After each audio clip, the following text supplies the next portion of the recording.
pelajaran biologi sih, tapi lihat-lihat di YouTube nggak ada itu sumber referensinya. Wah, tugas sama Prof. Ya, sudah siap. Dah kan Prof bilang kita harus siap cepat. Iya, tapi nggak dapat sih. Nggak tahu nih gambarannya kayak gimana. Aku punya referensi buat penyanyi kalian. Ada di YouTube. Yaitu cara ngerjain tugas-tugas cepat tentang manajemen.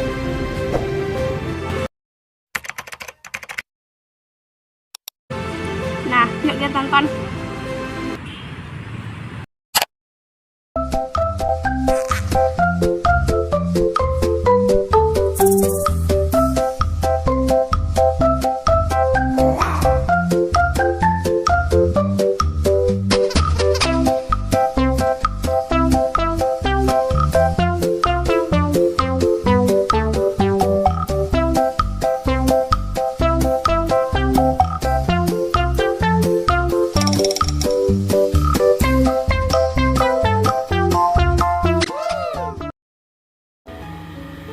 Saya Hazira Febrina dan pada bagian pertama ini saya akan menjelaskan tentang pengertian manajemen secara umum sampai dengan fungsi-fungsi manajemen secara umum. Mari kita bahas satu persatu. Nah, yang pertama itu adalah pengertian manajemen. Nah, istilah manajemen itu sendiri dapat kita temukan di seluruh bahasa di belahan dunia ini. Salah satunya pada bahasa Prancis kuno, yaitu management, yang artinya seni melaksanakan dan mengatur. Dan dalam bahasa Inggris, to manage, yang artinya aktivitas mengelola dan mengatur. Dan menurut salah satu ahli, yaitu James Turner, menurut beliau, manajemen itu adalah kegiatan atau aktivitas atau proses dalam merencanakan, mengorganisasikan, dan pemanfaatan sumber daya untuk mencapai sebuah tujuan. Nah, manajer sendiri itu merujuk pada orang yang bertanggung jawab terhadap organisasi atau usaha tersebut dalam mencapai sebuah tujuan yang diinginkan. Nah, contoh manajer jika kita kaitkan kepada pembelajaran atau sekolah, itu contohnya ada di kepala sekolah yang bertanggung jawab atas sekolahnya dan juga wali kelas yang bertanggung jawab pada kelas. Selanjutnya kita masuk ke karakteristik dari manajemen atau ciri-ciri manajemen. Nah, yang pertama, manajemen itu berorientasi pada tujuan. Maksudnya di sini itu adalah setiap usaha, setiap organisasi pasti memiliki tujuan yang ingin dicapainya. Nah, untuk mencapai tujuan tersebut, manajemen ini adalah upaya yang dapat dilakukan oleh organisasi atau usaha tersebut untuk mencapai tujuannya. Nah, selanjutnya manajemen itu bersifat luas dan juga multidimensi.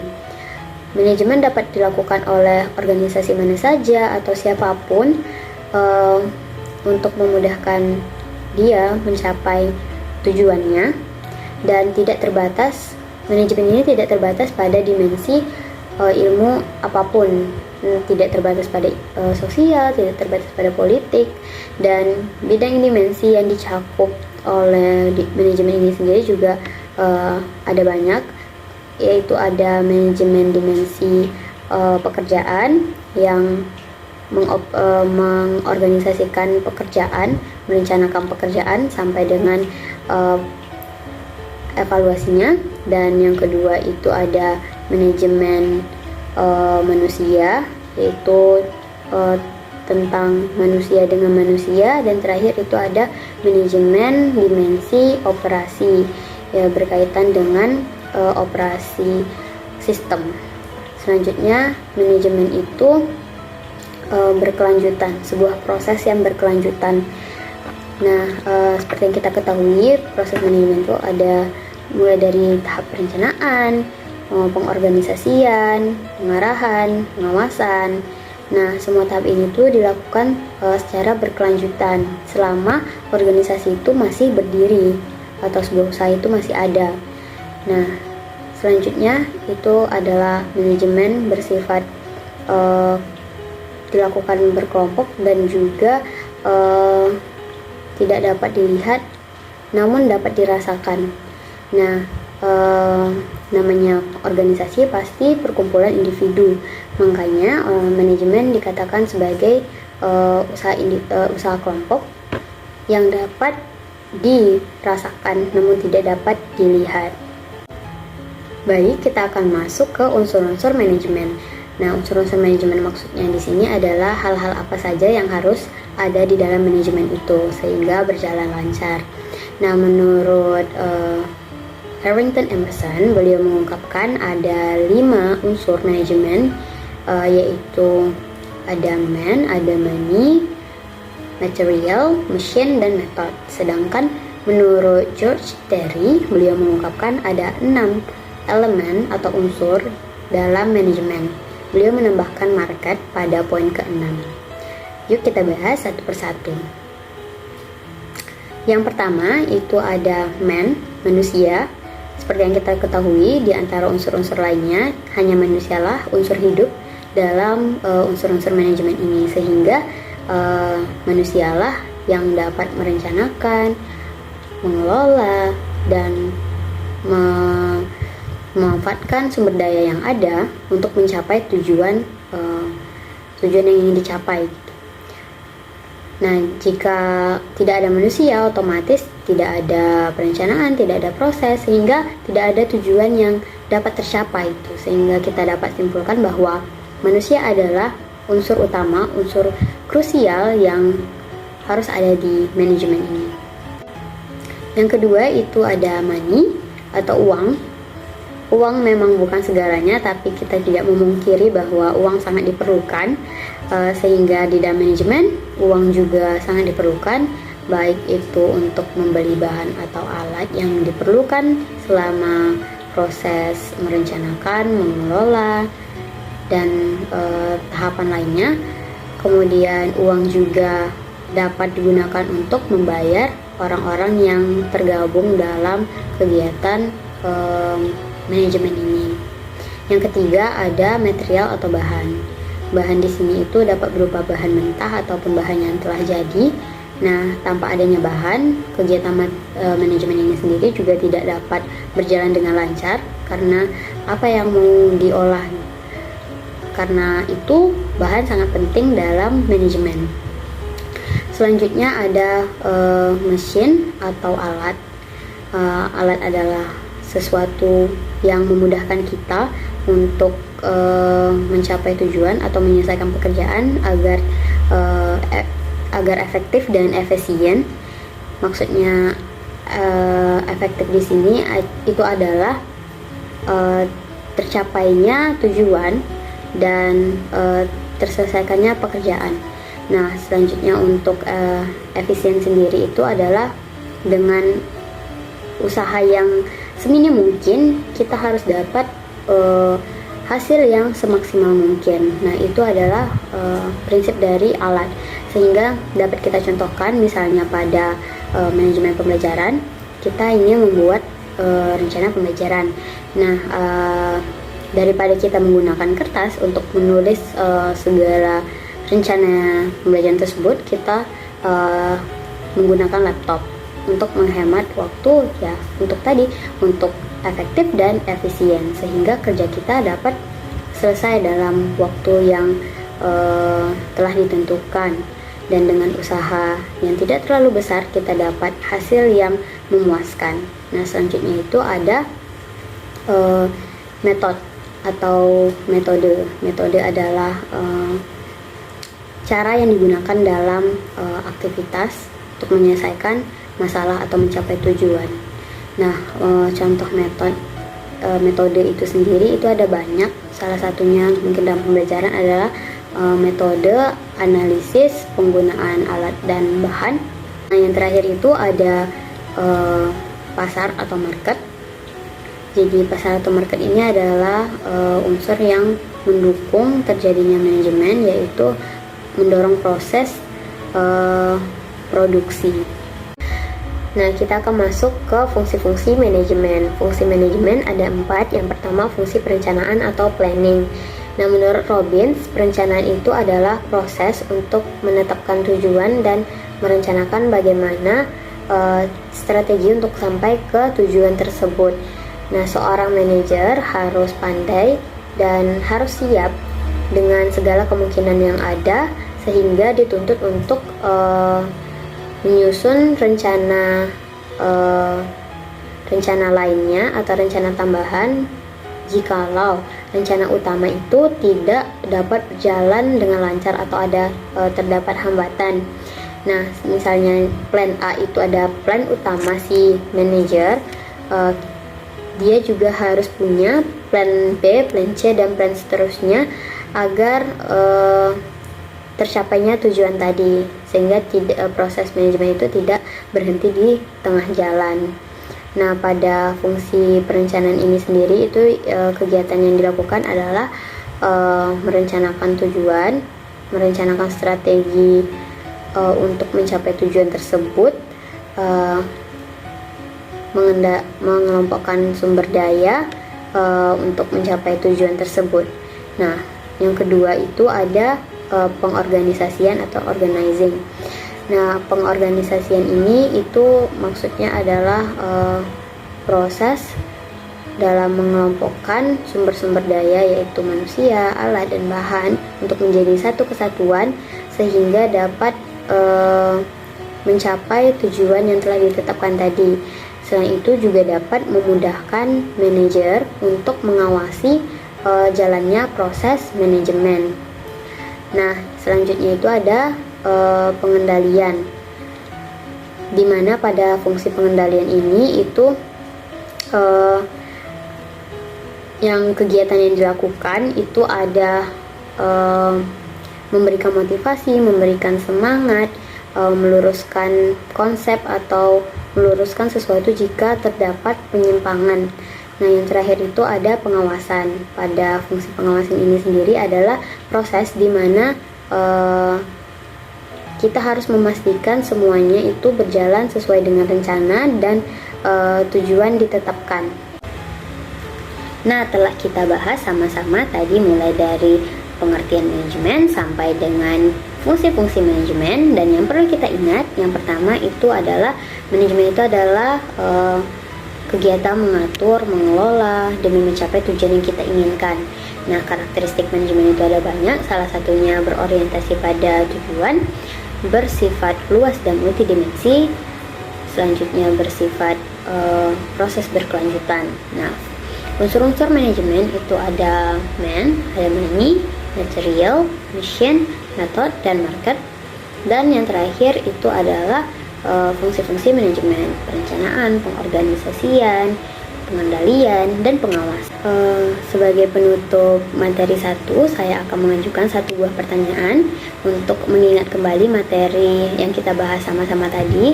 Coba tuliskan atau sebutkan pengertian manajemen dari James Turner. Nah, saya mohon maaf jika banyak kekurangan dan kesalahan. Materi selanjutnya akan dibahas oleh rekan saya. Terima kasih. Baik, saya Putri Hidayatullah akan melanjutkan materi yang telah dijelaskan oleh teman saya, yaitu proses manajemen. Nah, sebelum kita masuk ke apa saja proses-proses manajemen ini, kita harus mengetahui terlebih dahulu nggak sih apa yang dimaksud dengan proses. Teman-teman yang sedang menonton video ini tahu nggak sih apa yang disebut dengan proses? Tentu saja kita tidak asing dengan kata proses ini. Proses mempunyai arti yaitu suatu hal yang akan kita lakukan atau yang kita lakukan secara teratur ataupun untuk mencapai tujuan yang kita inginkan. Nah, dalam pelaksanaan proses ini kita memerlukan yang namanya manajemen dalam pengaplikasiannya. Nah, inilah materi yang akan saya bahas, yaitu proses manajemen. Di dalam proses manajemen ada 4 hal yang akan dibahas, yaitu yang pertama merupakan planning. Nah, sebelumnya planning ini apa sih? Apa yang terdapat pada planning ini sehingga planning ini sangat dibutuhkan dalam manajemen atau proses manajemen. Nah, planning merupakan perencanaan, yaitu bagaimana kita cara menentukan apa tujuan dari kegiatan yang kita inginkan dan juga bagaimana langkah-langkah yang akan kita lakukan untuk mencapai tujuan tersebut. Nah, pada saat proses planning ini kita harus dapat memikirkan apa saja yang perlu kita buat untuk mencapai tujuannya, bagaimana cara menyusun langkah-langkahnya, apa saja hal-hal yang dapat mempermudah dalam tujuan ini. Nah, inilah yang disebut dengan planning. Planning ini bertitik berat kepada kognitif manusia dalam merencanakan dalam memikirkan sesuatu hal tujuan yang ingin dia kerjakan. Nah, kita udah tahu nih apa itu planning. Selanjutnya coba kita sangkut pautkan dengan dalam pembelajaran. Dalam proses suatu pembelajaran, planning ini sangat penting dilakukan. Biasanya seorang guru itu membuat RPP ataupun RPS. Untuk apa sih dibikin RPP atau RPS ini dalam pembelajaran? Hal ini untuk mempermudah dalam proses pembelajarannya. Biasanya apa-apa saja sih yang dituangkan oleh seorang guru untuk membuat sebuah RPP atau RPS? Teman-teman tahu nggak sih apa aja yang dituangkan oleh seorang guru dalam membuat RPP atau RPS? Nah, kalau belum tahu, yang dituangkan oleh seorang guru dalam RPP atau RPS itu biasanya yang pertama, yaitu menentukan tujuan dari pembelajaran tersebut. Hal apa-apa saja sih yang ingin dicapai atau diwujudkan ketika suatu pembelajaran ini dilaksanakan. Yang kedua, yaitu bahan-bahan kajian atau materi-materi yang lebih rinci dalam pembelajaran itu ada apa-apa saja. Nah, itulah yang dibikin oleh guru, ada bagian materi A, materi B, kloroplas, atau membahas tentang klorofil. Nah, itu merupakan materi-materi yang pembagiannya dijelaskan di dalam RPP. Yang kedua, dalam proses manajemen ini ada yang dinamakan dengan pengorganisasian atau organizing. Dalam proses ini lebih ke contoh nyata atau tindakan nyata yang kita lakukan dalam pelaksanaannya. Dengan pengorganisasian ini, guru mewujudkan rencana yang sudah dibuat tadi menjadi tindakan nyata melalui penentuan tugasnya. Siapa-siapa saja yang membahas materinya, pembagian kelompoknya, ada ketuanya siapa saja. Di dalam satu kelompok itu ada beranggotakan berapa, dan juga di dalam satu kelompok akan membahas berapa materi. Nah, untuk hal ini juga mereka akan melengkapi dengan teknologi dan juga sumber daya yang lainnya yang dapat kita manfaatkan. Yang ketiga, yang dituangkan oleh guru biasanya di dalam RPP itu adalah memberikan sumber referensi ataupun sumber bahan ajar yang dapat diakses oleh murid dalam mencari materi-materi yang telah dibagikan oleh guru tersebut. Yang keempat atau yang terakhir itu biasanya dibuat kapan materi-materi itu akan dilaksanakan. Nah, pada manajemen ini kita dapat tergambar nih, oh ternyata manajemen ini sangat penting ya di dalam semua hal atau semua aspek yang kita lakukan. Bahkan ini sangat mempermudah dalam pelaksanaan kita untuk mencapai tujuan yang kita inginkan. Pada manajemen, hal yang utama adalah merumuskan taktik ataupun strategi agar tujuan ataupun target yang ingin kita capai ini dapat dilaksanakan atau dapat kita capai dengan mudah ataupun efisien. Nah, yang diperlukan sebagai di dalam planning ini juga kita harus memikirkan dalam pelaksanaannya ini, apakah kita misalnya membagikan materinya ini, cara untuk mempresentasikan materinya ini bagaimana, apakah menggunakan PowerPoint, dan jika menggunakan PowerPoint tentu saja membutuhkan infocus. Nah, kita harus memikirkan apakah dalam pembelajaran itu tersedia infocus untuk kita melaksanakan pembelajaran.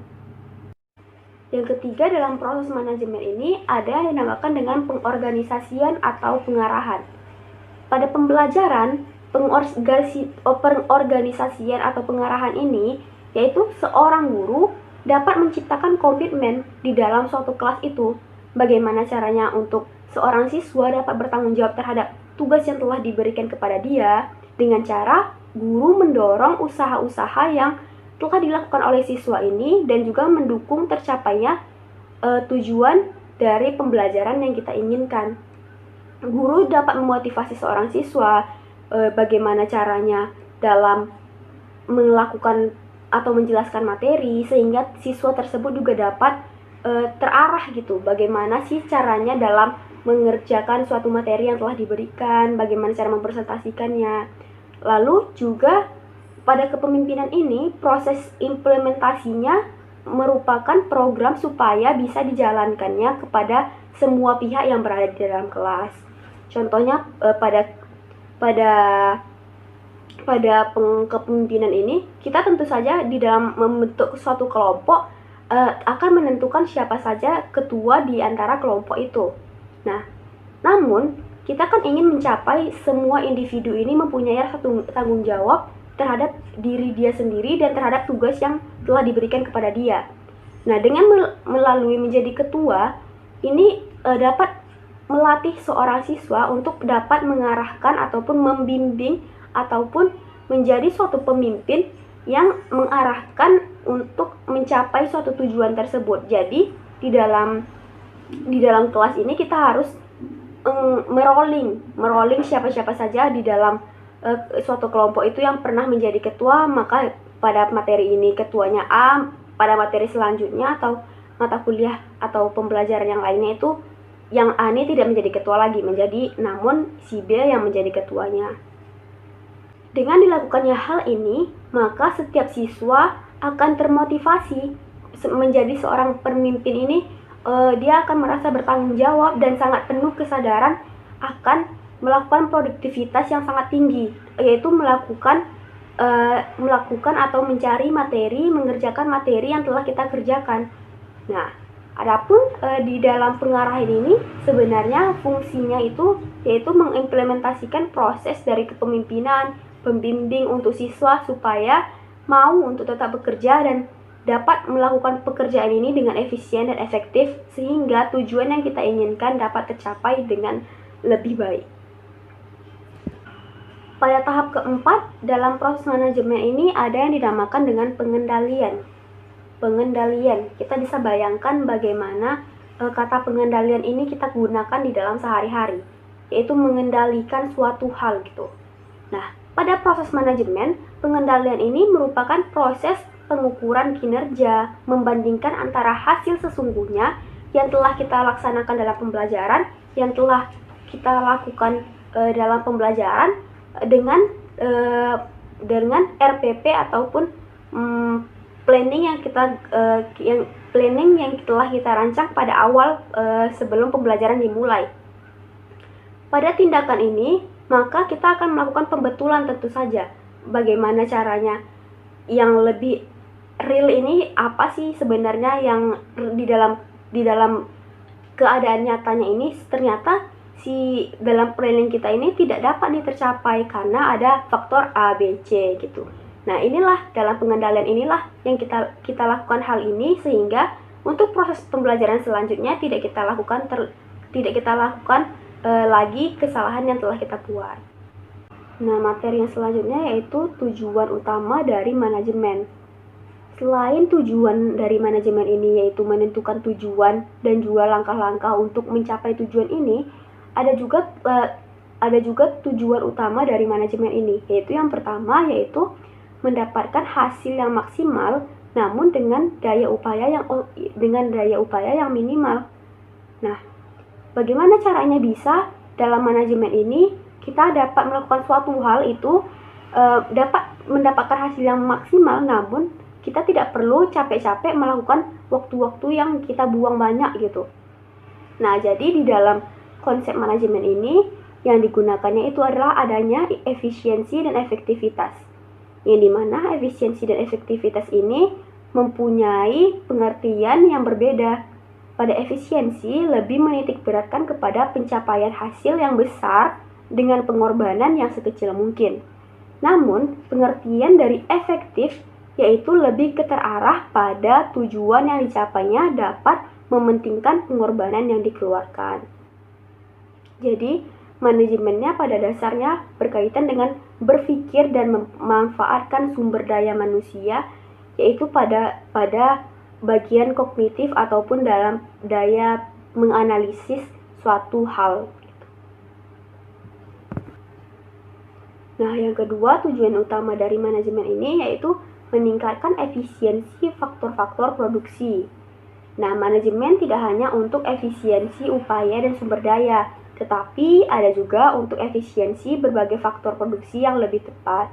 Efisiensi ini dapat ditingkatkan dengan mengurangi pembusukan, pemborosan, dan juga terjadinya hal-hal yang kita beli namun tidak mencapai waktu yang lama tahannya gitu. Jadi hal ini dapat hal ini dapat melakukan pemborosan pada ujung-ujungnya.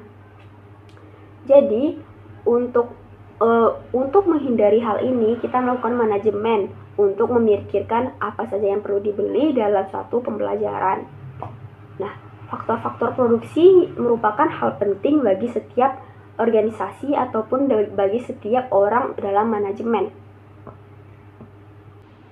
Nah, materi selanjutnya yaitu tujuan utama dari manajemen. Manajemen ini sendiri memiliki tujuan utama selain menjadi alat untuk pencapaian tujuan suatu hal yang kita inginkan. Yaitu yang pertama, mendapatkan hasil yang maksimal dengan upaya dan daya yang minimum. Jadi pada meningkatkan hasil yang maksimal dan juga daya yang minimal ini, manajemen mengutamakan efektivitas dan efisiensi dalam pelaksanaannya. Yaitu konsep efisiensi dan efektivitas ini mempunyai pengertian yang berbeda. Efisiensi lebih menitik beratkan kepada pencapaian hasil yang besar dengan pengorbanan yang sekecil mungkin. Sedangkan pengertian dari efektif lebih terarah kepada tujuan yang dicapai tanpa mementingkan pengorbanan yang dikeluarkan. Nah, yang kedua yaitu meningkatkan efisiensi faktor-faktor produksi. Nah, sebelum kita masuk ke langkah-langkah yang kita lakukan untuk meningkatkan efisiensi dalam suatu pembelajaran, yaitu harus kita ketahui terlebih dahulu apa definisi dari penggunaan faktor produksi efisiensi ini. Yaitu upaya untuk mengalokasikan sarana produksi atau yang kita miliki seefisien mungkin sehingga dapat memperoleh produksi yang maksimal, yaitu upaya memperoleh keuntungan yang lebih besar dengan menekan biaya-biaya produksi yang sekecil-kecilnya. Nah, setelah kita tahu nih definisi dari faktor-faktor efisiensi produksi ini, kita masuk ke langkah-langkah yang dapat kita lakukan untuk meningkatkan efisiensi dalam suatu pembelajaran. Nah, yang pertama itu ada mengelola persediaan dengan baik. Nah, dalam pembelajaran biologi, kita sangat membutuhkan alat-alat untuk praktikum.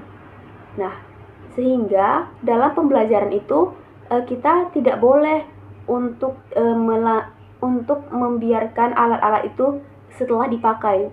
Jadi apa yang harus kita lakukan? Yaitu kita harus merawat barang yang telah kita peroleh ini dengan cara menyimpan alat-alat ini dengan baik, meletakkannya pada tempatnya kembali, dan langkah ini bertujuan untuk mengurangi resiko-resiko barangnya akan cacat, rusak, dan juga barang ini tidak layak untuk digunakan lagi. Nah, tidak mungkin kan kita menggunakan alat-alat praktikum yang sudah rusak. Tentu saja kita harus menggunakan alat-alat yang masih layak pakai sehingga mempermudah kita dalam praktikum. Yang kedua, yaitu menentukan jadwal pemeliharaan terakhir atau pemeriksaan segala peralatan secara rutin. Nah, dalam pembelajaran biologi, kita tentu saja mempunyai objek-objek seperti batu yang biasanya dilakukan observasi. Nah, maka itu kita harus melakukan penjadwalan pemeliharaan agar objek ini dapat awet dan juga dapat kita gunakan dalam waktu yang panjang. Yang ketiga yaitu kesejahteraan maksimum untuk pimpinan atau karyawan. Pada pembelajaran, hal ini dapat berarti atau bermakna kesejahteraan guru dan juga peserta didik. Nah, manfaat dari hal ini ialah seorang guru menjadi lebih mudah dalam menyampaikan materi karena murid ini sudah diberi materi sehingga dia dapat mengelola sendiri pembelajaran materi yang sudah diberikan oleh kita. Nah, untuk murid juga mendapatkan keuntungan, yaitu dia bisa mempelajari secara eksplor secara individu sesuka dia bagaimana cara mempelajarinya. Tentu saja dia mengetahui bagaimana proses belajar yang efektif untuk diri dia, jadi dia bisa mempelajari materi tersebut sesuai dengan kehendak dia. Nah, guru juga sudah menyediakan sumber referensi sehingga mempermudah murid juga untuk mengeksplor materi yang sudah diberikan. Nah, materi yang selanjutnya itu mengenai konsep manajemen. Menurut Amirullah, Manajemen ini memiliki konsep seperti proses menyelesaikan sesuatu dengan tujuan mencapai tujuan secara efektif dan efisien. Kunci dari konsep manajemen ini meliputi proses, efektivitas, dan juga efisien. Proses ini berarti fungsi atau kegiatan utama yang dilakukan manajemen untuk menyelesaikan sesuatu. Yang kedua yaitu efektivitas, berkaitan dengan hasil akhir. Ini pada dasarnya berarti menyelesaikan tugas yang telah diberikan oleh guru. Nah, bagaimana caranya untuk efektivitas dalam menyelesaikan tugas tersebut? Yang ketiga itu adalah efisien. Efisien ini berarti melakukan tugas dengan benar dan juga dapat mengeluarkan biaya dengan minimum. Sekian materi dari saya, yaitu tentang proses manajemen, tujuan utama manajemen, dan juga konsep manajemen. Selanjutnya akan disampaikan oleh teman saya. Baik, saya Selvi Anggraini akan melanjutkan materi selanjutnya, yaitu tentang bidang-bidang manajemen. Bidang-bidang manajemen ada 4. Yang pertama itu ada SDM. SDM ini berhubungan dengan pengelolaan sumber daya manusia. Nah, pada pembelajaran bisa kita ambil contoh dari guru yang berkualitas. Guru yang berkualitas tentunya akan menghasilkan murid yang berkualitas juga. Yang kedua ada bidang keuangan. Sebuah usaha atau manajemen tidak akan berhasil bila pengelolaan keuangan yang memburuk. Diperlukan hitungan yang tepat untuk uang masuk dan uang keluar. Nah, pada pembelajaran itu seperti mengatur keuangan kas, mengatur pengeluaran dan pemasukan hingga akhir semester. Yang ketiga ada bidang pemasaran. Teman-teman semua pasti udah tahu pemasaran itu adalah kegiatan pertukaran barang dan jasa dari produsen ke konsumen. Pada pembelajaran, contohnya seperti pada awal tahun ajaran baru, sekolah akan mempromosikan sekolahnya semenarik mungkin untuk menarik minat calon peserta didik baru. Nah, yang terakhir ada bidang operasional. Secara umum adalah kegiatan yang berkaitan dengan proses produksi, ketersediaan bahan baku, dan metode produksi. Secara pembelajaran, seperti sarana dan prasarana yang memadai, kurikulum dan rencana pembelajaran yang strategis, dan proses belajar mengajar yang efisien. Selanjutnya ada prinsip-prinsip manajemen. Prinsip berarti pernyataan yang menjadi pedoman untuk kita berpikir. Prinsip manajemen yang pertama adalah pembagian kerja. Pembagian kerja adalah upaya menspesialisasi pekerjaan kepada masing-masing SDM-nya. Contohnya, seperti guru yang mengampu suatu mata pelajaran harus relevan dengan riwayat pendidikannya. Yang kedua, ada wewenang dan tanggung jawab. Ini adalah dua kesatuan yang tidak bisa dipisahkan. Wewenang dan tanggung jawab adalah penentu tercapainya suatu tujuan. Di sekolah, semua warga sekolah mempunyai wewenang dan tanggung jawabnya masing-masing. Yang ketiga, disiplin. Disiplin adalah ketaatan dan kepatuhan seseorang terhadap pekerjaan yang menjadi tanggung jawabnya. Contohnya, siswa dan guru harus datang tepat waktu, dan siswa harus mengumpulkan tugas sesuai dengan waktu yang telah disepakati. Yang keempat, kesatuan perintah. Wewenang dan tanggung jawab yang diberikan harus berdasarkan satu kesatuan perintah, agar orang yang diberi wewenang dan tanggung jawab tidak merasa kebingungan. Yang kelima, ada subordinasi kepentingan perseorangan terhadap kepentingan umum. Dalam prinsip ini, bahwa kepentingan umum sebagai tujuan bersama. Kita harus dapat mengatasi kepentingan personal sehingga kita dapat menjalankan tugas dan tanggung jawab kita secara nyaman. Yang keenam, penggajian pegawai.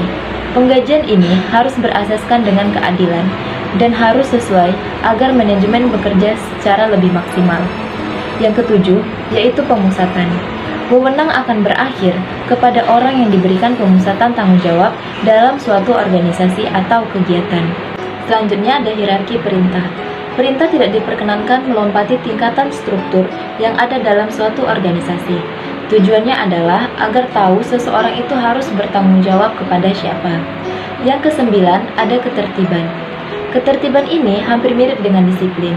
Ketertiban ini berarti teman-teman harus mengerjakan pekerjaan secara baik, tidak dengan asal-asalan. Yang ke-10 ada keadilan dan ketertiban. Ini erat kaitannya dengan moral. Sebagai calon guru, jika kita di dalam kelas, kita harus menerapkan prinsip ini agar dapat menjadi contoh atau teladan bagi para siswa. Yang ke-11 ada stabilitas masa jabatan.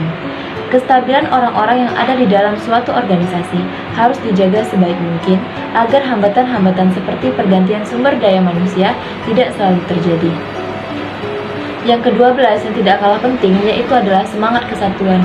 Semua yang terlibat di manajemen harus memiliki semangat yang tinggi agar tujuan kita bisa tercapai. Nah, yang terakhir ada prakarsa. Prinsip yang harus ada dalam diri seseorang pemimpin. Contohnya, guru adalah prakarsa di dalam kelas. Maka, prakarsa dari seseorang harus dihargai dan dihormati apabila dapat memberikan manfaat terhadap pencapaian tujuan. Mungkin sekian materi yang dapat saya sampaikan, selanjutnya akan dilanjutkan oleh rekan saya. Baik, kita lanjutkan materi selanjutnya, yaitu mengenai jenis-jenis manajemen. Nah, menurut Rohman, beberapa jenis manajemen itu pada umumnya terbagi menjadi 5 bagian. Apakah teman-teman tahu? Nah, yang pertama itu ada manajemen by exception, yang kedua ada managerial breakthrough, yang ketiga manajemen by objective, yang keempat itu ada manajemen by result, yang kelima manajemen by ideas. Nah, penjelasannya itu apa? Apakah teman-teman sudah tahu? Nah, ayo kita simak penjelasan dari jenis-jenis manajemen yang telah disebutkan. Kita masuk pada jenis manajemen yang pertama, yaitu manajemen by exception. Nah, konsep dasar manajemen jenis ini itu menekankan bahwa suatu perusahaan atau suatu organisasi itu harus mendapat dukungan dari para karyawannya atau anggota-anggotanya. Nah, karyawan atau anggota-anggota ini akan diberikan motivasi untuk dapat bekerja keras secara mandiri sesuai tugas masing-masing. Nah, untuk apa? Yaitu untuk pencapaian tujuan yang telah ditetapkan. Nah, hasil usaha atau kerja daripada karyawan itu secara akumulasi kemudian akan dianalisis dan dibandingkan dengan periode-periode sebelumnya. Nah, upaya membandingkan tersebut akan mengetahui apakah upaya-upaya pencapaian tujuan periode ini akan mengalami peningkatan atau malah penurunan.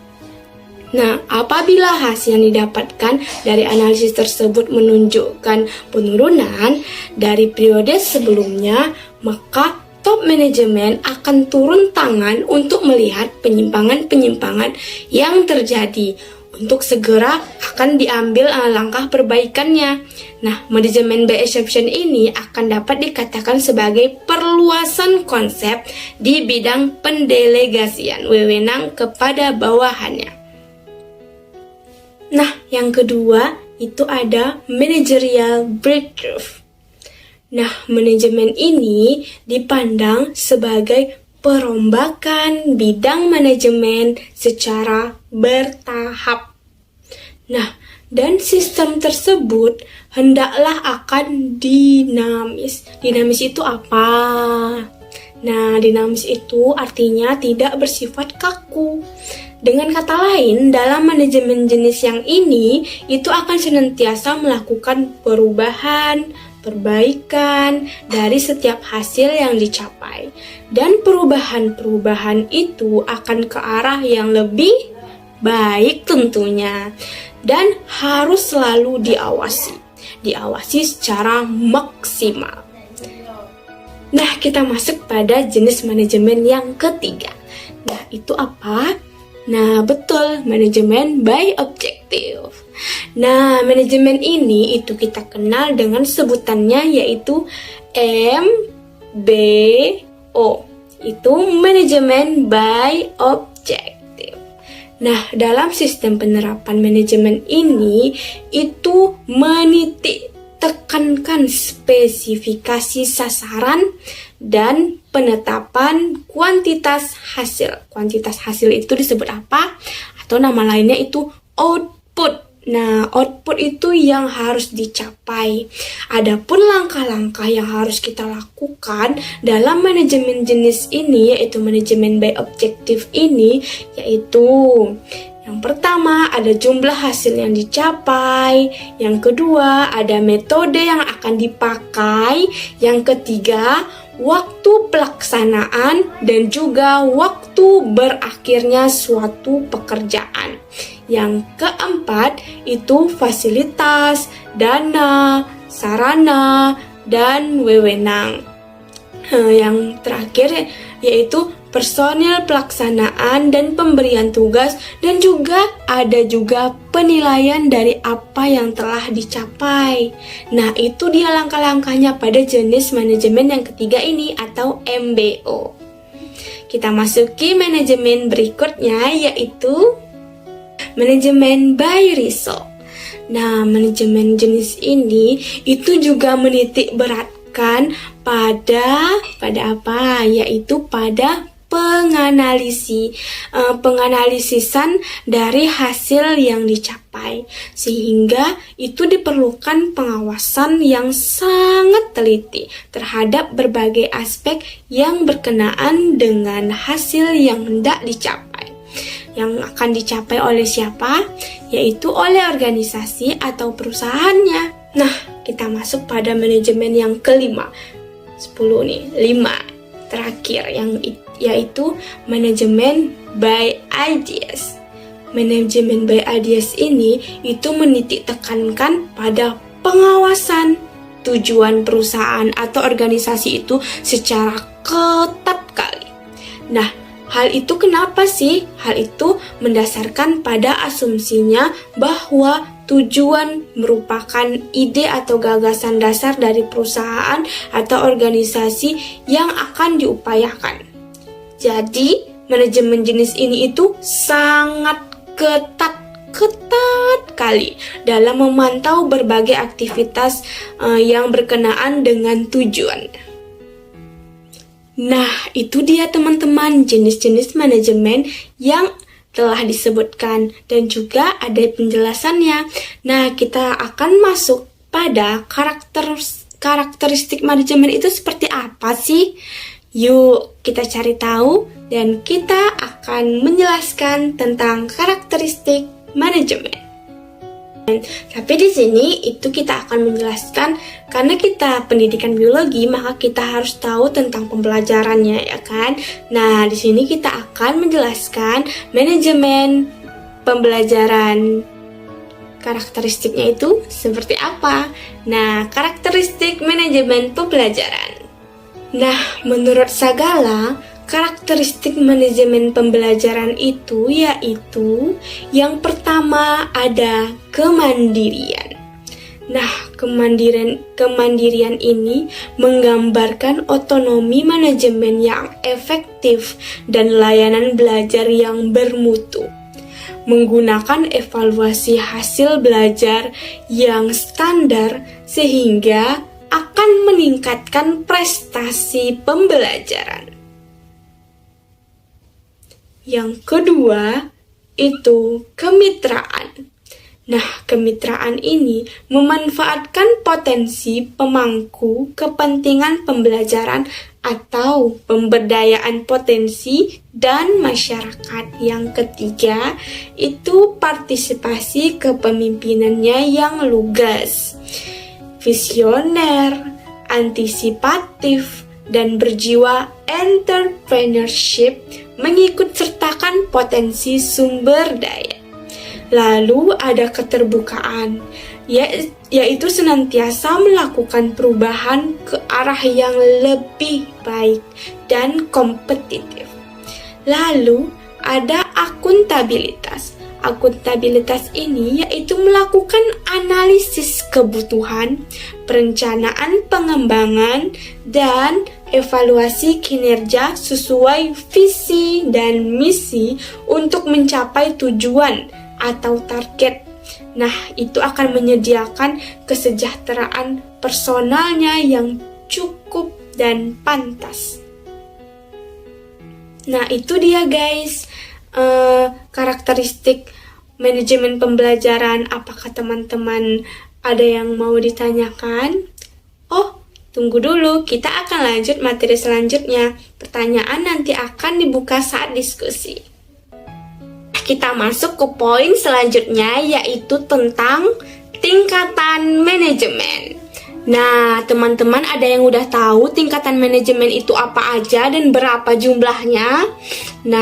Nah, di sini saya akan menjelaskan ya, karena teman-teman sepertinya belum tahu nih tingkatan manajemen itu apa aja sih. Nah, tingkatan manajemen itu secara umum itu menurut Siagian yang telah dikutip oleh Sukiyati dan kawan-kawannya itu ada 3 tingkatan manajemen. Nah, seperti piramida. Nah, teman-teman pasti tahu nih bentuk piramida itu seperti apa. Nah, seperti segitiga itu kan piramid. Nah, di atasnya itu dia dibagi 3. 1, 2, 3. Yang paling atas itu dia top manajemen paling atas. Yang di tengahnya itu middle management. Dan yang paling bawah tuh yang kayak gini, yang paling bawahnya kali tuh, itu tuh namanya lower management. Nah, penjelasannya itu seperti apa sih?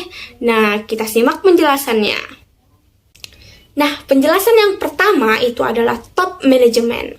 Manajemen tingkat atas, yang piramid tadi tingkat atas. Atau juga bisa kita sebut dengan top manager. Top manager atau juga manajemen paling puncak. Yang piramid tadi puncaknya tuh. Nah, manajemen puncak ini harus memiliki keterampilan. Dia harus memiliki keterampilan apa?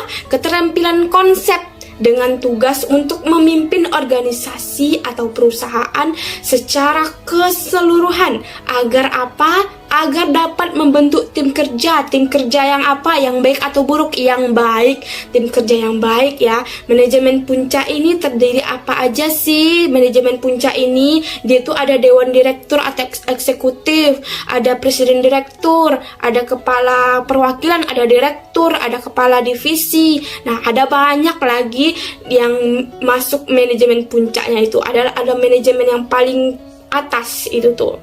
Nah, begitu teman-teman. Selanjutnya itu adalah middle management atau yang di tengah-tengah tadi tuh, yang di tengah-tengah. Nah, manajemen tingkat menengah ini atau sering kita sebut dengan kepala bagian. Nah, manajemen menengah ini menjadi penghubung antara manajemen yang puncak yang paling atas tadi dengan manajemen yang paling bawah tadi. Nah, manajemen menengah ini atau dalam profesinya itu adalah manajer menengah. Nah, manajer menengah ini tugasnya itu membawahi dan mengarahkan kegiatan-kegiatan para manajer lain atau bisa juga karyawan operasional lah misalnya kan. Contohnya tuh ada manajer cabang, ada kepala pengawas, ada kepala departemen, ada kepala bagian, ada juga banyak yang lain. Nah, disitulah manajemen middle yang di tengah tadi. Tingkatan selanjutnya tuh yang paling bawah tuh ya, yang paling bawah kali itu tuh namanya lower management. Yang tadi kan itu tuh manajemen tingkat bawah atau dikenal juga dengan sebutan manajemen tingkat operasional, yaitu ada supervisor, ada kepala seksi, ada mandor atau banyak-banyak yang lain.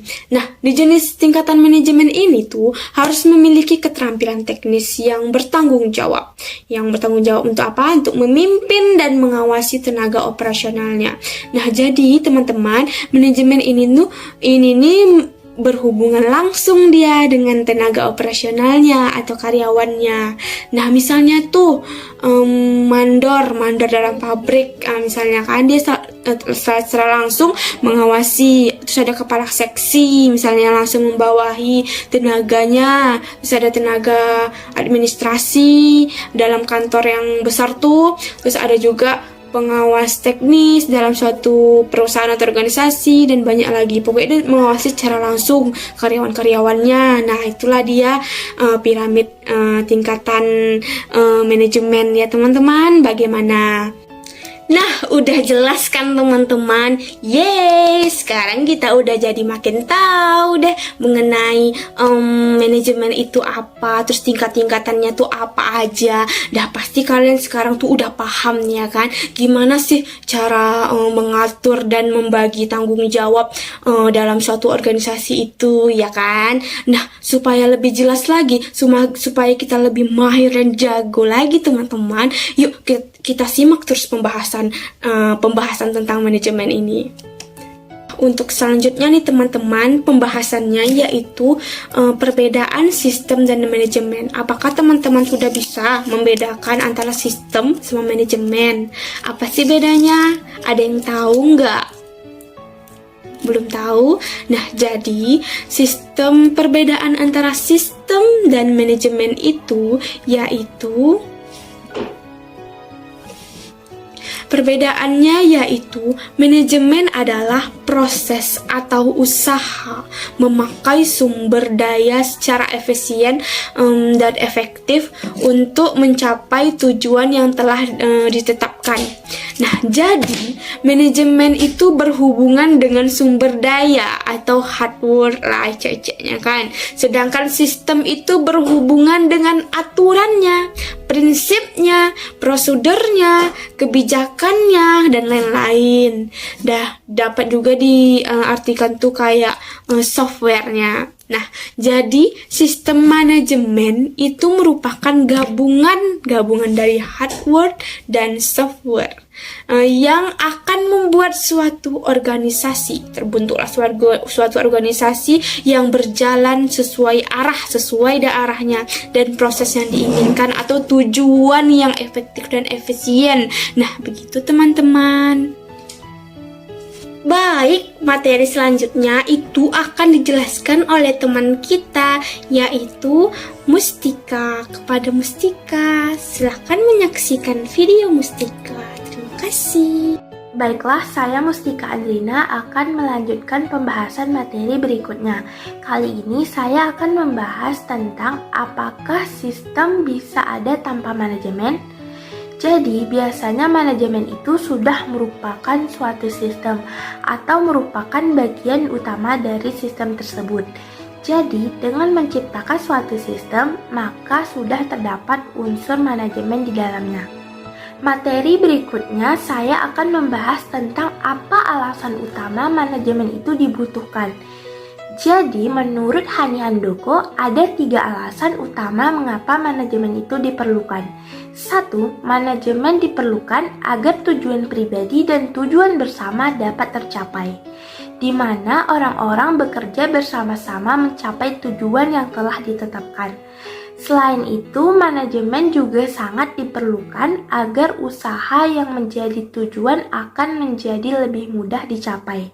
Yang kedua, manajemen juga diperlukan untuk menjaga keseimbangan antara tujuan, sasaran, kegiatan yang saling bertentangan, baik itu dari pihak yang mempunyai kepentingan dalam suatu manajemen ataupun tidak.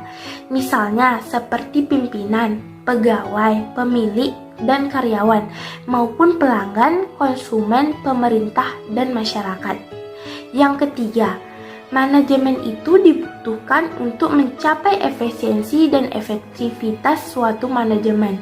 Oleh karena itulah banyaknya cara untuk mengukur hasil kerja suatu manajemen, dan salah satu yang umum digunakan adalah efisiensi dan efektivitas. Materi selanjutnya adalah tantangan bagi seorang manajemen. Jadi, keberhasilan dan kesuksesan sebuah manajemen itu tentunya harus diimbangi dengan peraturan dan fungsi manajemen yang baik pula. Jadi, secara etimologis, kata manajemen ini berarti mengatur dan melaksanakan. Manajemen itu dapat dikatakan sebagai suatu seni dalam mengatur pembelajaran, mulai dari menyusun, perencanaan, hingga tahap evaluasi. Jadi, orang yang memimpin atau mengkoordinir suatu manajemen itu disebut sebagai seorang manajer, yang mana berfungsi sebagai suatu acuan fungsi manajemen dan sebagai acuan dalam bertindak. Jadi, ada beberapa tantangan yang harus dihadapi oleh seorang pemegang manajemen atau disebut manajer ini. Yang pertama adalah pendidikan dan pengalaman yang harus dimilikinya. Sebenarnya pendidikan bukan merupakan satu-satunya syarat kesuksesan seorang manajer. Bahkan bisa kita lihat banyak sekali manajer yang sukses meskipun tidak pernah menempuh pendidikan formal. Tentunya kita bisa berargumentasi bahwa meskipun manajer tersebut tidak pernah menempuh pendidikan formal, ini bisa dilihat dari dia yang selalu belajar secara informal. Di masa mendatang pun dengan semaraknya era profesionalisme, pendidikan formal juga akan semakin penting.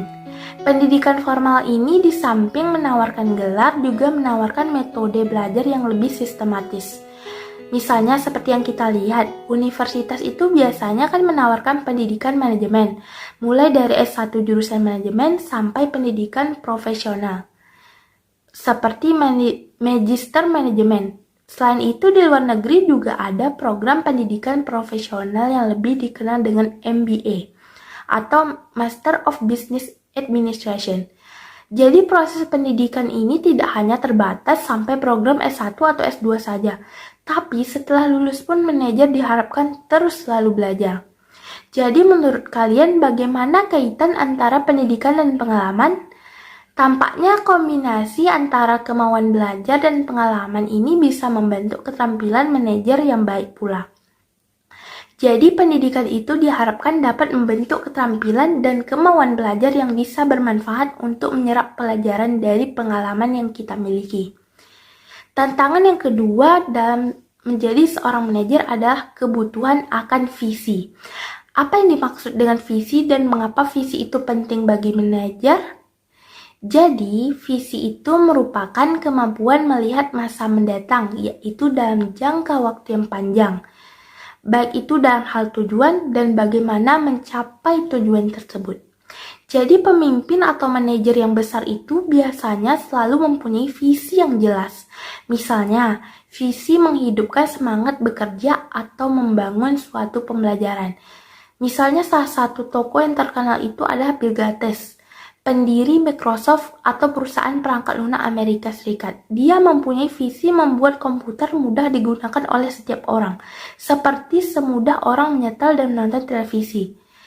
Namun, dengan visi semacam itu, produk-produk yang dihasilkan oleh Microsoft yang ditujukan untuk mencapai visi tersebut, akhirnya Windows, sistem operasi yang dihasilkan oleh Microsoft, yang hanya berangkat dari visi yang semacam itu berhasil membuat komputer yang lebih akrab dan kebanyakan orang karena operasi komputer tersebut menjadi lebih mudah untuk digunakan.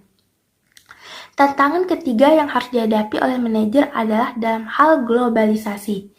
Sebenarnya kata globalisasi ini merupakan kata-kata yang menjadi sangat populer di akhir-akhir ini. Karena globalisasi ini telah menjadikan dunia ini seperti suatu desa, di mana perkembangan di suatu sudut dunia ini akan diketahui dengan cepat oleh penduduk di dunia bagian dunia lain pula. Di samping itu, batasan-batasan antar negara pun sudah mulai berkurang. Misalnya, pembatasan kepemilikan asing atau investasi asing yang saat ini sudah semakin berkurang, di mana investor asing saat ini pun sudah bisa memiliki 100% saham perusahaan terbuka di Indonesia. Selanjutnya, tantangan yang keempat adalah etika dan tanggung jawab sosial. Jadi menurut kalian, apakah etika merupakan faktor penting dalam kesuksesan manajer? Jadi jawabannya bahwa etika itu perlu dikenal oleh manajer. Etika itu bisa menyadarkan manajer bahwa tindakan manajer mempunyai efek terhadap banyak pihak. Dengan kata lain, ada pihak yang diuntungkan dan juga dirugikan. Manajer diharapkan lebih sensitif terhadap akibat-akibat dari keputusannya. Kepemimpinan yang beretika akan membuat suasana hubungan kerja dalam manajemen itu lebih nyaman dan terhindar dari konflik. Selain itu, etika kepemimpinan juga merupakan nilai-nilai yang harus dimiliki oleh seorang pemimpin agar bisa dapat dicontoh oleh bawahan atau karyawannya. Tantangan kelima yang harus dimiliki adalah kompetensi. Jadi kunci utama dalam upaya peningkatan mutu manajemen pembelajaran itu adalah terletak pada jiwa kepemimpinan yang ada dalam pembelajaran. Pemimpin tidak hanya terbatas memiliki kompetisi dan tanggung jawab, melainkan juga harus mampu menyusun strategi terbaik dalam meningkatkan mutu pembelajaran. Jadi pemimpin juga harus memiliki pemikiran yang luas dan terbuka, sehingga mampu menghadapi perubahan lingkungan dan teknologi yang semakin berkembang, memiliki semangat perubahan dan pembelajaran yang baru pula, serta juga memiliki orientasi jangka panjang pada kualitas dan masa depan pembelajaran. Kepemimpinan manajemen juga memiliki kemampuan berkomunikasi, memotivasi, dan melibatkan personal dalam meningkatkan mutu manajemen pembelajaran. Selanjutnya, tantangan yang keenam adalah mampu memperluas jaringan di luar manajemennya. Jadi manfaat terpenting seorang manajer memiliki jaringan yang luas di luar ialah dapat mengadopsi hal-hal baru yang dapat diterapkan di manajemennya sebagai bentuk mengikuti perubahan ke arah yang lebih baik, serta pertukaran informasi dan ide seprofesi di lingkungan sosial informal. Jadi dengan adanya jaringan luar dari manajemen tersebut akan memberikan kesempatan untuk bisa berkolaborasi dengan manajemen lain dan lingkungan sosial, sehingga terbangunnyalah kerjasama dalam mencapai transformasi pendidikan yang baik pula. Baiklah, sekian penjelasan materi dari saya. Baik, saya Indah Purnamasari akan melanjutkan pembahasan tentang manajemen pembelajaran. Nah, di sini saya akan membahas apa saja sih hambatan-hambatan yang akan dihadapi dalam melakukan manajemen pembelajaran. Hambatan tersebut terbagi menjadi dua, yaitu hambatan internal dan hambatan eksternal. Nah, pertama kita akan membahas apa itu hambatan internal. Apakah teman-teman tahu apa itu hambatan internal? Ya, hambatan internal merupakan hambatan yang berasal dari diri kita, baik itu dari cara kemampuan kita melakukan sesuatu atau menyelesaikan sesuatu, dari cara kita berpikir secara rasional atau tidak, dan lain sebagainya. Dan bisa saja hambatan tersebut berasal dari instansi pendidikan yang ruang lingkupnya hanya kecil seperti sekolah. Dalam lingkungan sekolah, kita bisa saja menemukan hambatan-hambatan yang dapat mengganggu sistem pembelajaran. Nah, hambatan-hambatan tersebut apa aja sih? Nah, yang pertama itu adalah kurangnya sarana dan prasarana yang mendukung untuk melakukan sistem pembelajaran. Contoh sarana dan prasarana itu kan, contoh kecilnya adalah kursi dan meja. Kita membutuhkan kursi dan meja untuk belajar. Ketika tidak ada kursi dan meja, tentu saja kita akan kesulitan dalam membaca, dalam menulis, dan melakukan hal yang lain. Sehingga dengan tidak adanya meja dan kursi akan menghambat proses pembelajaran kita, sehingga sistem pembelajaran kita tidak dapat menghasilkan proses belajar yang efektif dan efisien. Nah, yang kedua itu adalah kurangnya kesadaran dalam diri kita sebagai sumber daya manusia dalam menjalankan prinsip-prinsip manajemen pembelajaran. Yang ketiga itu adalah kita sebagai manajer atau pengelola tidak memahami atau kurang memahami aspek-aspek yang ada dalam manajemen pembelajaran, sehingga kita tidak bisa menjabarkan lebih rinci atau secara detail apa sih itu manajemen pembelajaran, bagaimana cara mengelolanya, dan lain sebagainya.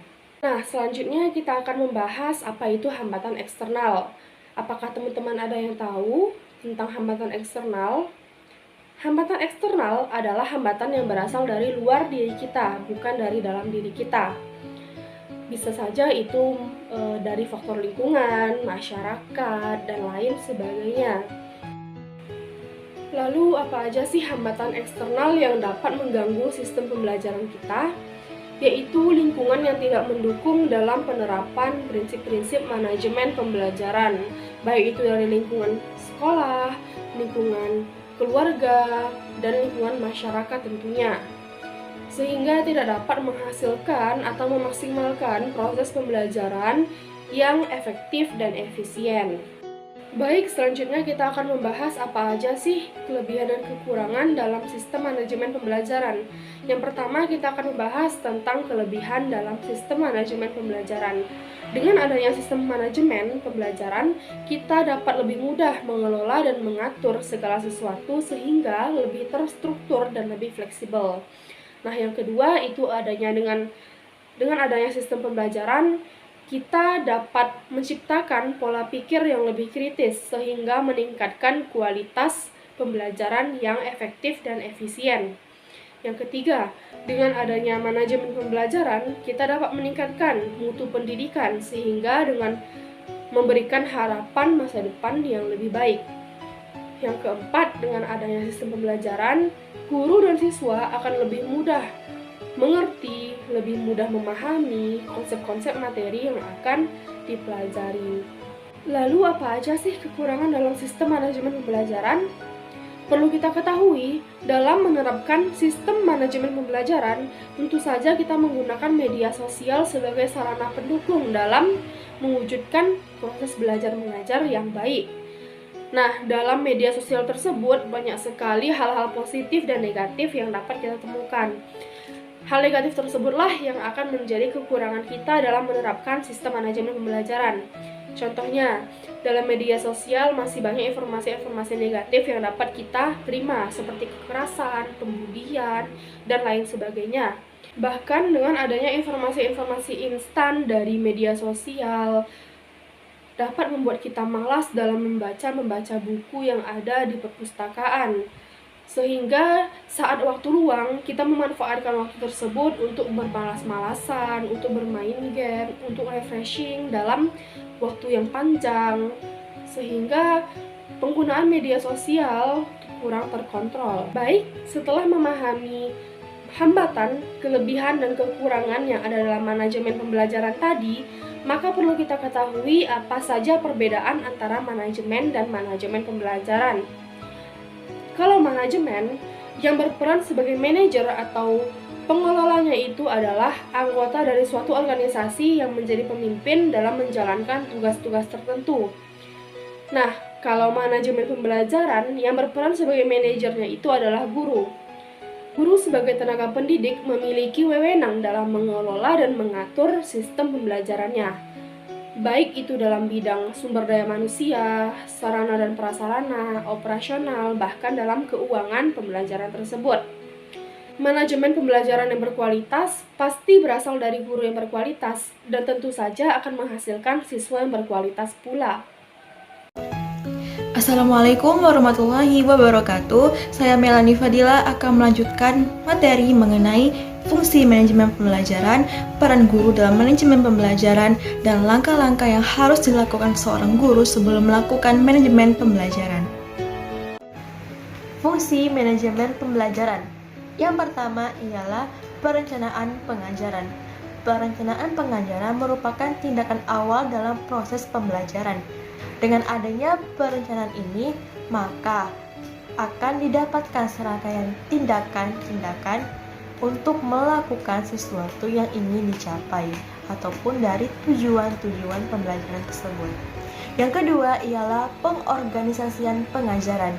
Dengan adanya pengorganisasian pengajaran ini, maka kita dapat menentukan bagaimana strategi dan taktik dalam mencapai tujuan-tujuan pembelajaran yang efektif dan juga efisien. Oleh karena itu, sebagai seorang guru, maka kita harus memetakan bagaimana dapat membuat pembelajaran yang efektif dan efisien melalui strategi taktik yang akan digunakan. Yang ketiga ialah kepemimpinan dalam proses kegiatan belajar dan mengajar. Nah, pada proses KBM, guru memiliki peran penting sebagai seorang pemimpin atau seorang manajer dalam proses pembelajaran, sehingga seorang guru harus mampu dapat memberikan motivasi kepada siswanya agar dapat mengikuti pelajaran dan mencapai tujuan-tujuan dari pembelajaran tersebut, seperti dengan memberikan motivasi kepada siswa-siswanya dan juga memberikan materi-materi yang menyenangkan dan juga asyik bagi siswa tersebut.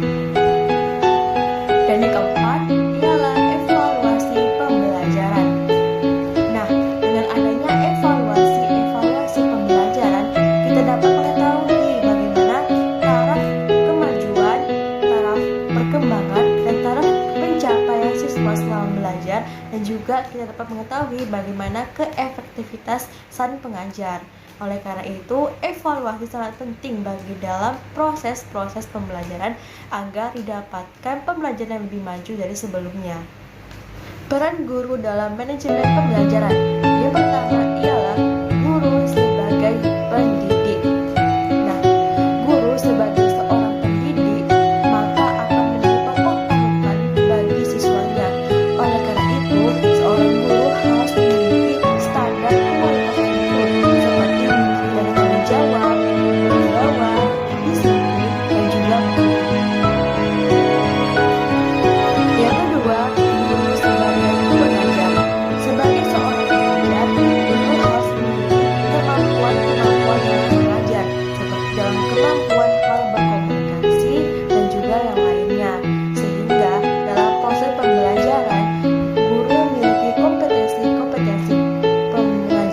seperti komunikasi, sosialisasi, interaksi dengan siswa, maka akan menghasilkan pembelajaran yang baik pula.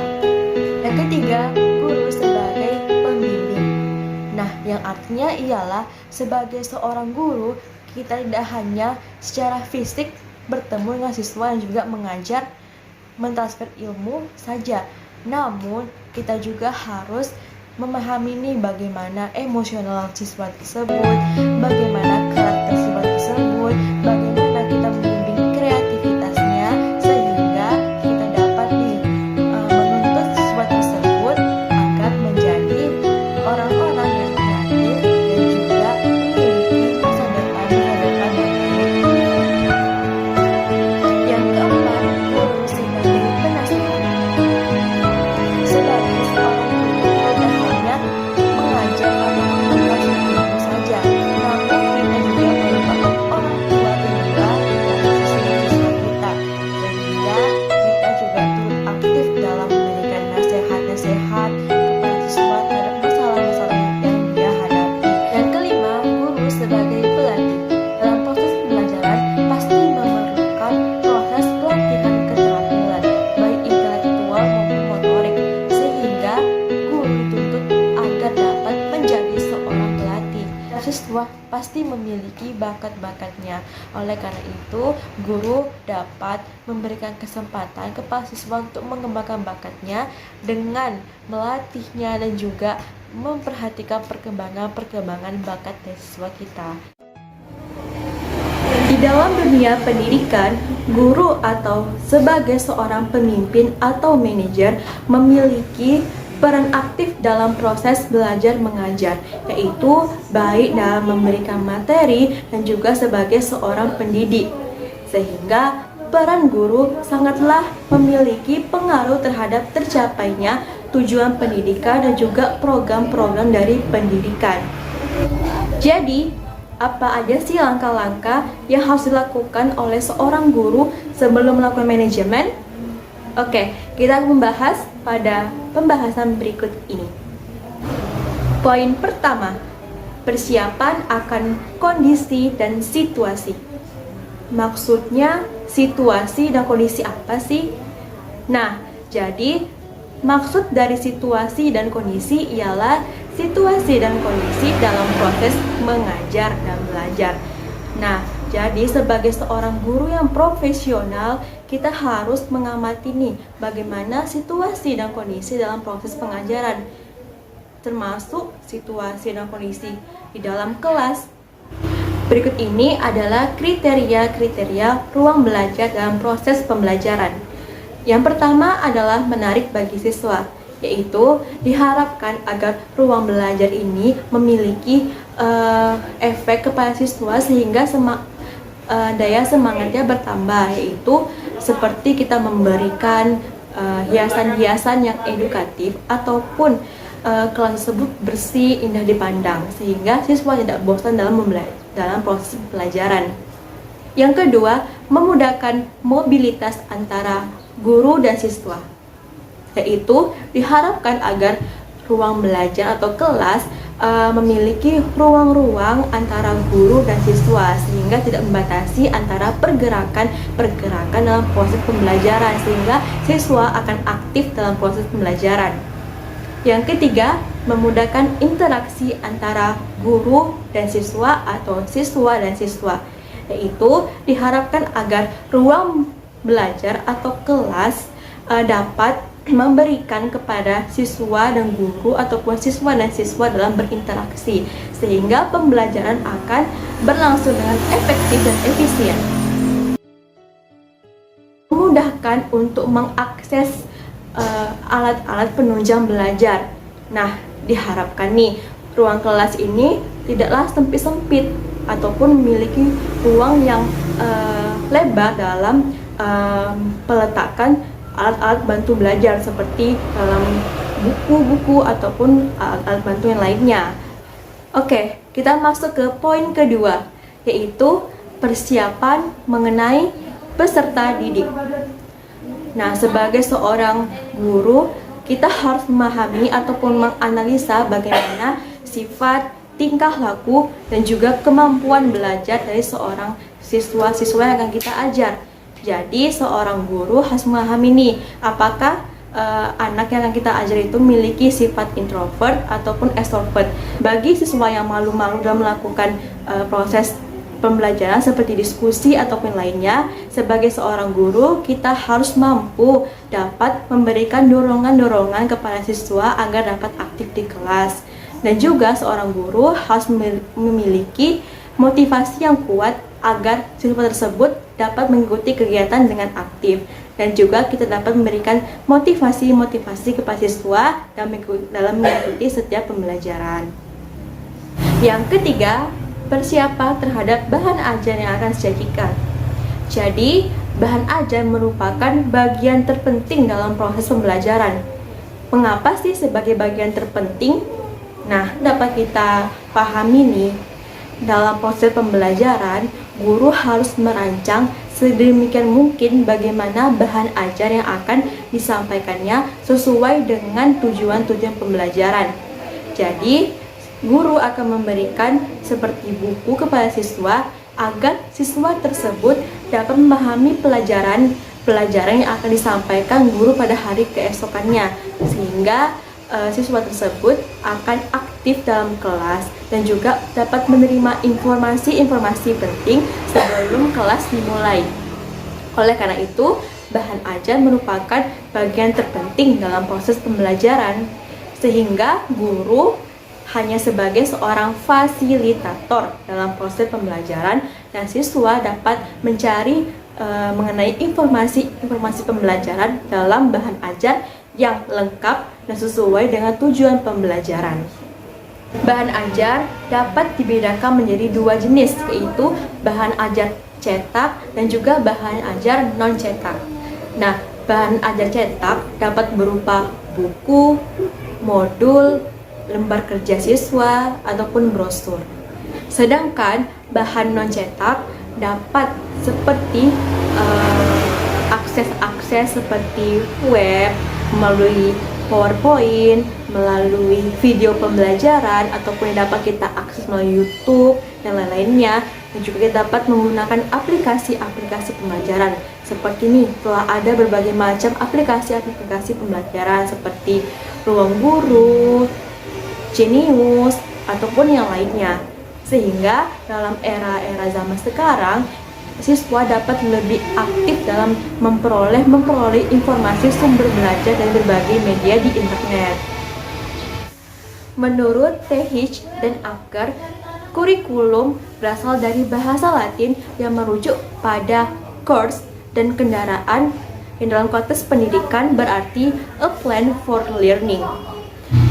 Jadi, kurikulum mencakup segala sesuatu yang akan membantu siswa dalam bertumbuh mencapai tujuan pembelajaran, yang artinya kurikulum haruslah didesain secara efektif dan juga efisien sehingga mencakup nilai-nilai pengetahuan yang penting bagi siswa dan juga mencakup tujuan-tujuan informasi yang akan disampaikan kepada siswa sehingga siswa tersebut dapat mempelajarinya dengan aktif dan juga mencapai segala sesuatu yang ingin dicapai dalam proses pembelajaran.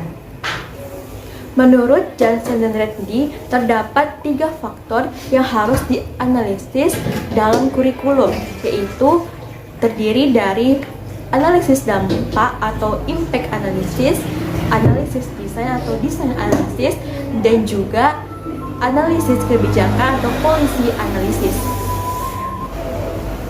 Jadi pada impact analysis ataupun analisis dampak lebih berfokus pada dampak atau perubahan yang diberikan oleh kurikulum, sehingga pada analisis dampak ini lebih bertujuan untuk mengidentifikasi hal-hal yang perlu direlevan dan juga dapat ditingkatkan ataupun dihapus pada kurikulum sesuai dengan program atau hasil pembelajaran yang ingin dicapai.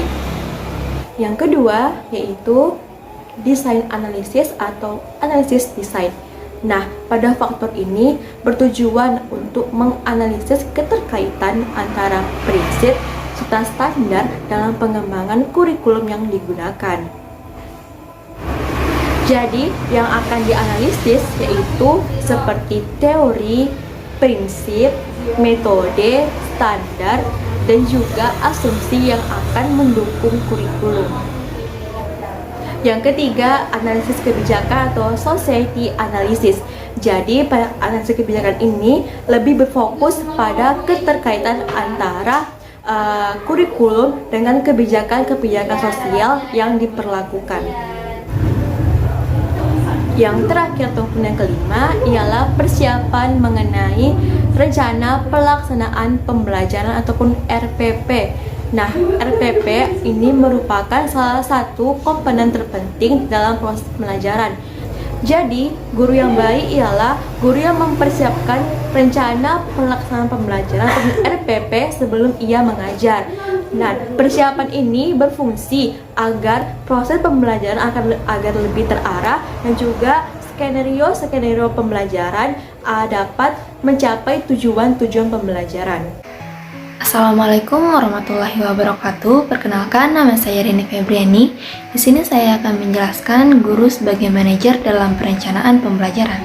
Nah, guru sebagai manajer itu bertanggung jawab melaksanakan tugas pokok guna untuk mengenali diri siswa dan mengarahkan melakukan kegiatan belajar dalam rangka perubahan tingkah laku. Nah, hal tersebut sejalan dengan pendapat Butsankom, yaitu jika rendahnya kemampuan siswa dalam berpikir dipengaruhi oleh salah satu faktor, yaitu kurangnya pengetahuan guru tentang cara mengajar yang baik. Nah, oleh sebab itu, sistem manajemen itu pembelajaran menuntut kreativitas guru dalam menumbuhkan motivasi diri dan rasa ingin tahu siswa. Nah, ada beberapa hal yang harus dilakukan guru sebagai manajer dalam perencanaan pembelajaran. Yang pertama, yaitu analisis tujuan pembelajaran. Yang mana analisis tujuan pembelajaran itu merupakan cara guru memahami serta mencermati seperangkat pengetahuan yang perlu dimiliki seorang guru terkait dengan perencanaan pembelajaran, sehingga kita dapat memperoleh informasi dan gambaran kondisi antar komponen pembelajaran yang dijadikan sebagai dasar merancang dan mengembangkan pembelajaran, serta menentukan perangkat apa saja sih yang dibutuhkan dalam menjelaskan pembelajaran.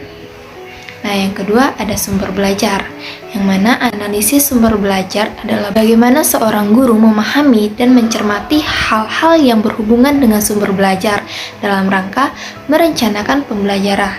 Seperti apa arti media pembelajaran dan bagaimana sih memilih media pembelajaran. Sumber belajar biasanya dapat diperoleh melalui buku-buku pelajaran, buku penunjang seperti LKS, serta majalah dan internet. Yang ketiga ada analisis karakter siswa. Analisis karakteristik siswa adalah merupakan seperangkat pengetahuan yang harus dimiliki oleh seorang guru dalam rangka merencanakan pembelajaran dengan baik. Yang mana karakteristik siswa itu kan berbeda-beda.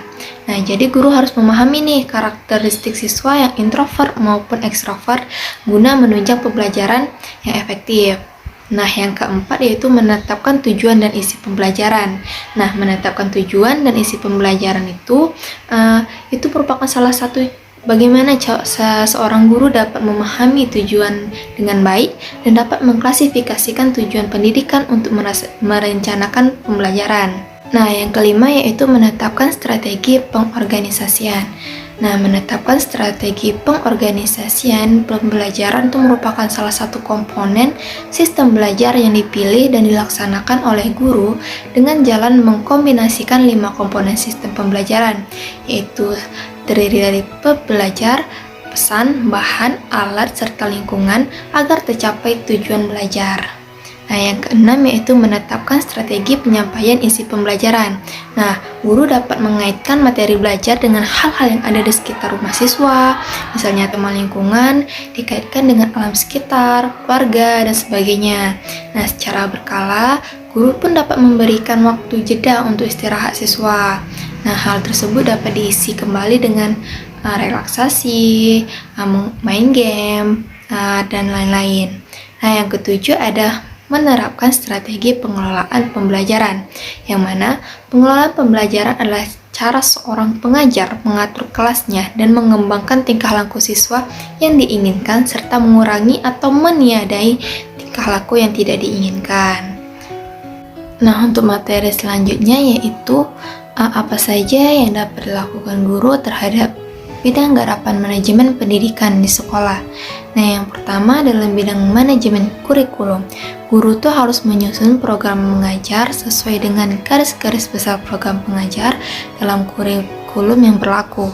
Nah, dalam bidang ini guru juga harus merencanakan dan melaksanakan program evaluasi pendidikan, memberikan bimbingan belajar kepada murid, serta mengajarkan pembagian tugas dan penjadwalan serta lain-lain. Nah, yang kedua dalam bidang manajemen personel, yaitu guru harus mempelajari program supervise pendidikan dan membantu pengisian identitas kepegawaian. Nah, yang ketiga dalam bidang manajemen murid, guru menjadi panitia dalam penerimaan murid baru, mempertimbangkan syarat kenaikan kelas atau kelulusan dan membantu mengawasi dan membimbing organisasi murid. Nah, yang keempat dalam bidang manajemen tata laksana sekolah, guru tuh harus merencanakan penggunaan ruang belajar, membantu penyusunan kalender sekolah serta berpartisipasi dalam rapat-rapat sekolah. Nah, yang kelima yaitu dalam bidang manajemen sarana pendidikan. Inventaris alat peraga pada bidang studi masing-masing sangat diperlukan, serta merencanakan dan mengusahakan buku pegangan yang baik untuk guru maupun murid itu harus diatur dengan baik oleh guru. Nah, yang keenam yaitu kegiatan hubungan sekolah dengan masyarakat. Nah, dalam bidang ini, guru sebagai salah satu warga sekolah itu dituntut untuk berpartisipasi secara aktif dan kontributif agar dalam menjalani hubungan yang harmonis antara sekolah dengan pihak luar tercapai dan terlaksana dengan baik. Nah, yang ketujuh yaitu dalam bidang manajemen keuangan, guru tuh harus membantu memperlancar pemasukan uang SPP. Guru diserahi tugas sebagai pencatat keuangan di sekolah dari berbagai jenis kegiatan pendidikan dan membantu kepala sekolah dari berbagai jenis kegiatan pendidikan. Sekian dari saya. Assalamualaikum warahmatullahi wabarakatuh. Itu dia buat videonya kayak mana? Iya ya sih, ternyata videonya bagus banget dan edukatif. Dan di situ juga mudah untuk cara penyampaiannya, aku jadi mudah mengerti. Jadi sekarang aku ngerti deh gimana manajemen pembelajaran biologi itu. Nah, jadi Putri lebih mudah mengerjakan tugas dari Prof. Sudah siap deh. Oke deh, makasih ya sih. Sama. Terima kasih ya Wes sudah menonton video kami. Jangan lupa like and subscribe. Di komen ya Wes. Thank you.